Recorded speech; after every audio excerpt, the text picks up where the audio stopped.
टाउकै भाग्ने उमेरले काट्यो नि त अब अङ्ग्रेजी बुझ्छस् ए यो केटीको जात के भन्नु त नि यो पानी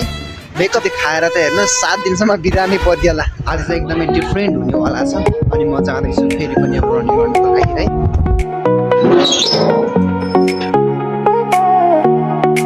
एउटा कुरा चाहिँ के भन्दाखेरि आज मैले रनिङ त गर्ने भएँ अब रनिङ कहाँनिर कता कसरी गर्ने भन्ने कुरा थाहा भएन सोकोमा जाँदैछु यताबाट सर्लक्क दौडेर जाँदैछु एउटा राम्रो ठाउँमा तर जीवनमा ठुलो रहस्य चाहिँ थियो यहाँ लाउरे भन्ने तर लाउरे चाहिँ बन्न पाइएन किन थाहा छ उमेरले काट्यो नि त अब तर हिरो चाहिँ भइन्छ पक्कै यार यो क्यालिफोर्नी गर्ने ठुलो पार्ने हटाइदिन्छ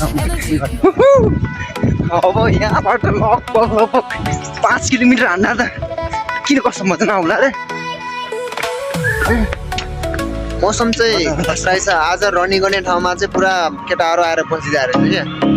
कोही फुटबल खेलिरहेछ कोही रनिङ गरिरहेछ कोही के गरिरहेछ कोही कन्टेन्ट बनाइरहेछ कोही के गरिरहेछ कोही चाहिँ पुरा मेकअप गरिरहेछ इभन त यार फुटबल खेल्ने ग्राउन्डमा सब मान्छेले मेकअप गरेर छोडिरहेको छैन के सो यो भुवनेश्वरको एकदमै राम्रो रमाइलो ठाउँ अनि यहाँ छ एकदमै गङ्गाजल बगिरहेको छ गङ्गाजल यो ठाउँमा गङ्गाजलको कमी छैन है फेरि यस्तो दामी छ नि यो पानी एकचोटि खाएर त हेर्नु 7 दिनसम्म बिरामी परिएला ए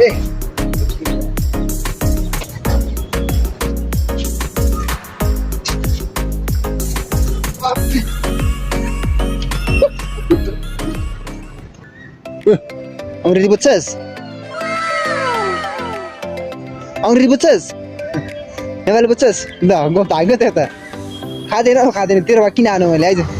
टिपिक्स छैन आइज हजुर टिपिक्स अनि त्यस पछाडि रेकर्ड फाइल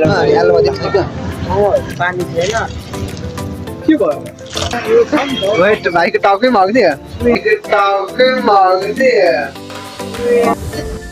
ये क्या हुआ मैं तो पानी मांग रहा था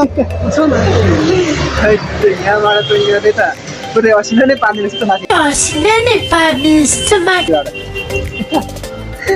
झन् म यता आएर बसेन चाहिँ यसरी अचम्म र उल्काको कामहरू भइसके पछाडि अनि मैले सबै रनिङहरू गरेर अनि म फर्केँ घरतिर अनि बाटोमा आउँदाखेरि यो पुलको सिन तपाईँले देख्न सक्नुहुन्छ सामान किनेर म फर्केँ घरतिर